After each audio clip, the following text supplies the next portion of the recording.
What's going on, ladies and gentlemen? This is Rich Airy, runnerwild.com. I'm here with my good friend, Dr. Chris Carino. This is the Long Run Project podcast. It's Tuesday, July 5th. We've got some things to discuss. We're all over the place today. We've got Olympic trials. We got NBA drama. We've got injury prevention, injury problems. We're all over the place. Chris, how you doing today? What's up, brother? Good, Rich. How are you, man? Not too bad. You know, it is what it is. It's hot and muggy here in Oklahoma City, and we are a very sad city today, I think. Oh, yeah. Well, it's an unfortunate loss. At least you got Westbrook still. Yeah, we do. I think one of the things I was reading was that might have been one of the reasons why KD decided to leave, was that I guess Westbrook's going to be a free agent next year, and then the possibility that, you know, he was not looking to stick around any longer after last year. So I guess that had to do with KD not wanting to sign a long-term deal if Westbrook was going to leave, and that might have had some input in his decision. But yeah, it is what it is. I think it's, you know, I'm I guess you would call a fair weather fan. I've never really been into basketball until I got here, but for a lot of people here, it's been a big deal, and it's been a pretty big thing for the city. So people are pretty upset, and I think a lot of that has to do with just the fact that it was to Golden State of all places. Yeah, I mean, it's tough. It's one of those things, you know, like I look at it two ways. People get on athletes about, oh yeah, it's, you know, they make so much money, they, you know, take the money. He actually turned down a lot of money to like leave. Oklahoma City could have paid him the most, so he actually didn't get as much money as he could have gotten, you know, from a different place. So there's something in that. I thought that was kind of cool. He didn't go for just the money, like a lot of people are just want, you know. Yeah, show me my money, you know, or better have my money when I'm, you know, ready to re-up. You know, it's like he didn't go for the money. He went for rings, you know, and I think it's kind of cool, like a little super team in the West. Not that they weren't already a super team, but LeBron's gonna build something in the East, and dude, San Antonio's gonna be awesome still, and you know, who knows what's gonna happen. It's kind of crazy. I don't know. I don't really follow basketball. I just kind of, you know, tinker here and there and read some stuff, and it's just always interesting. I always think it's so funny how we all get into all the off-court drama, and then when it's like the on-court like stuff, like when the NBA season starts, which I don't even know when that is, like September maybe or something. It's like, or maybe October.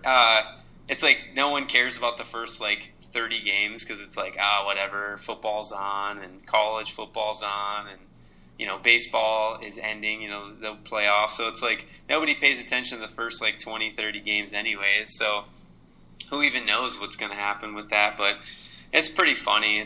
I love the, you know, the off-season stuff, how we just, everyone just eats it up. And I'm included in that group because I was telling you before we started, I was in Sprouts when I found out. And from the guys behind the deli, and then the lady in front of me in line was like telling me, she's like, oh, I had to leave my house. Like my husband and sons that's all that was on all morning long. Like I just had to leave. And it's just like funny. Like everybody knows. And I mean, Claire doesn't care. And I had to tell her, you know, she's like, oh, like, what does that mean? I was like, I don't know what it means, but whatever.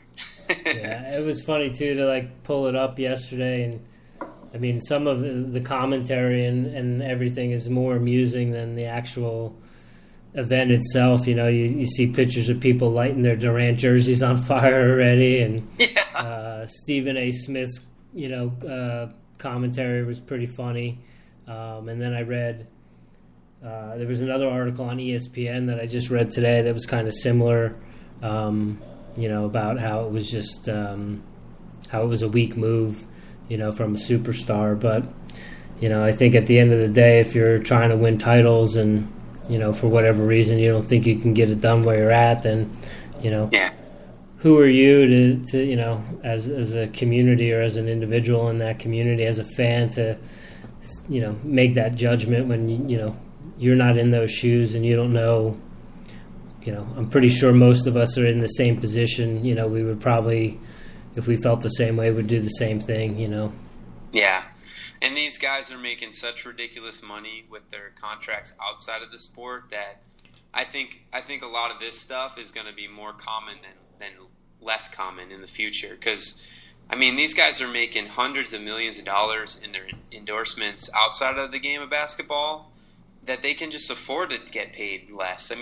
LeBron just signed $1 billion lifetime contract with Nike. Like, $1 billion. Like, dude, he could get paid like the league minimum next year and just be just fine. Yeah. Like, that's not including all of his, like, whatever. I don't even know. I think he's with some kind of like T-Mobile or something, and so whatever other sponsor he has, or Sprint or whatever he has, I don't even know. But all of his other sponsors that he gets money from, it's like $1 billion from Nike. All the money he's already made. Like, dude, like, these guys make such ridiculous money, and I understand, like, people, if people are really into this listening, they're probably not listening because they're basketball fans, but they may have opinion. I understand, like, in a players, like, for the Players Association, it's a big deal to, like, make sure you're getting the money that you're valued at, but at the same time, it's like, it's kind of cool to see all these guys come together and play. I don't know. It's fun. Like, it's a game. Like, it may as well be fun. Shoot, like,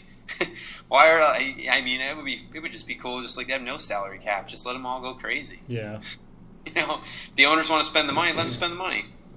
Yeah, if you got it, why not? And who? And that was another thing is, a lot of people are talking about these super team kind of fad that's going on right now, and it's like, I don't remember anyone complaining about the Dream Team when that first came about. You know what I mean? That was just like, everyone was just so hyped on it, and we're just going to now finally be able to show the world, what it's like to play against professional basketball players instead of, all-star college kids when they were playing against, European professionals and stuff like that. And right. Yeah, no one had a problem when we were dominating the world with the Dream Team and what was the second one called? Was it just called Dream Team 2, or was it called something else? I think it was a Dream Team 2.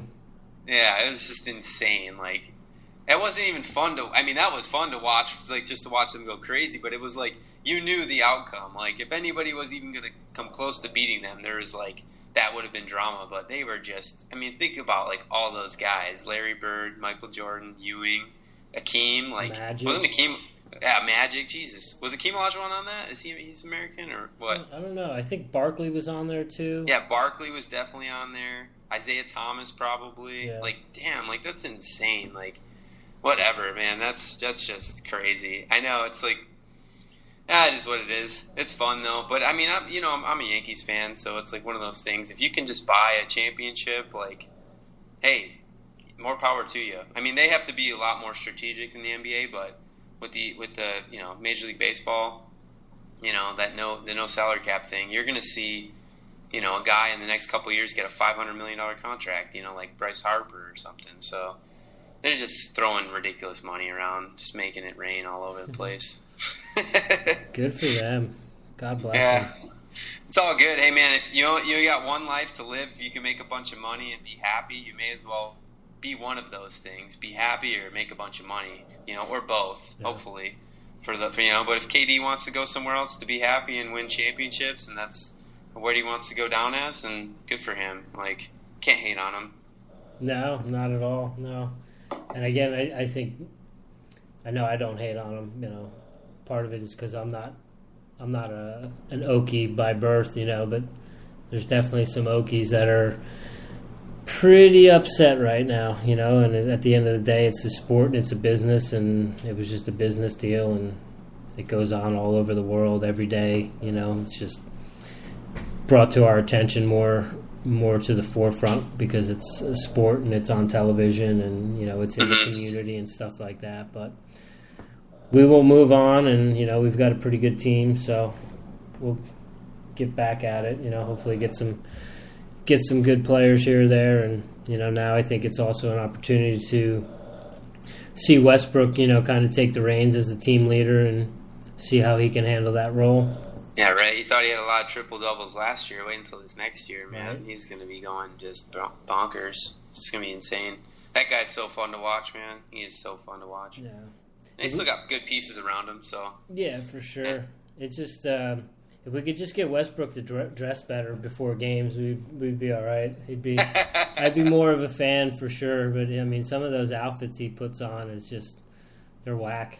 Oh man, they are just. I heard he only wears them once, and then like he gives them away to people. That's Yeah. what I heard that on a podcast. I was like, damn, he gives away, like he'll give it away to charity or he'll give it away to like a family member. It's like nobody can pull those outfits off. Nobody else can. Like, could you imagine just seeing some random dude walking down the street? Right. Well, I had heard that too. That he gives his stud they go. My thought to that was, who are they giving it to? Because who's it fitting? You know what I mean? Like, can you imagine if you're like in OKC and you just saw like a homeless dude with Russell Westbrook outfit on or something like oversized holy shirt with some jeans and. Oh man, that would be insane. I think it's funny too. I see a lot of times too. He's always wearing. He's got like checkered Vans. Yeah. You know, I think it's so funny how that is kind of those shoes have become so mainstream now that like. You know, back in the day when I was growing up, if you weren't like a surfer or skateboarder, like that just wasn't on your radar. And now it's like, you know, Lil Wayne wears Vans and Westbrook, and they all got these Spicoli checkered Vans on. So good on Vans. I know, it's great. I know they are classics and they are making a comeback, so it's pretty insane. Yeah. So it's pretty cool. But yeah, let's. Speaking about shoes, and let's transition our way into running, I guess. Yeah, I mean, tis the season. It's that time of year. We've got some pretty exciting stuff going on out in Eugene. The Olympic trials are going down right now at the moment. Have you been able to check out any of that? I have been. I see some stuff on replay. I was telling you, I don't know if other people are having this problem, but my NBC Sports app for Apple TV is weird and it's not working. So I did see the 10K live, or maybe I saw it on replay. They said when it was on live, it looked like it was light outside still. So I don't know when they ran the 10K, but I saw it when it hit TV, the men's 10K that is. And then I did see the women's 800, the controversial 800, on video earlier today. So I read about it yesterday though, and I was like, man, where is this video? Where is this video? And then I finally got it, found it. But yeah, 10K, really interesting. I mean, I just thought it was interesting the way that it ran. The race itself, I wasn't really surprised that the winner, Galen won. He looked ridiculous. I mean, it just looked like he was just doing a workout out there, like a fartlek, and kind of just playing with people in a way. I mean, he's just so dominant at that distance. It's ridiculous. And at the last lap, when you think like maybe someone's going to push him a little bit in the last 400, he just took off. I was like, oh yeah, this is going to be fun, like to watch him kind of battle out 400. Did you see the end of it, Rich? I did see the end of it, yeah. Yeah. It's just like, the guy, I can't remember who took second, but I think he ran for the Army or something like that. And I can't think off the top of my head his name. Shadrach Kipchirchir. Yeah. So, I mean, it looked like he was going to push the pace a little bit the last 400, and then Galen just threw down, man. Like, it looked like so easy for him, too. And I know he's going to run the 5K, too. He's running the 5K to qualify. So, what do you think about that? Like, as far as 5, 10, and marathon, like, what are your thoughts? I mean, I think a lot of those guys and gals that double and triple, I think they do it more to have options, to kind of see where their fitness is at, where maybe they might have the best chance to get a medal.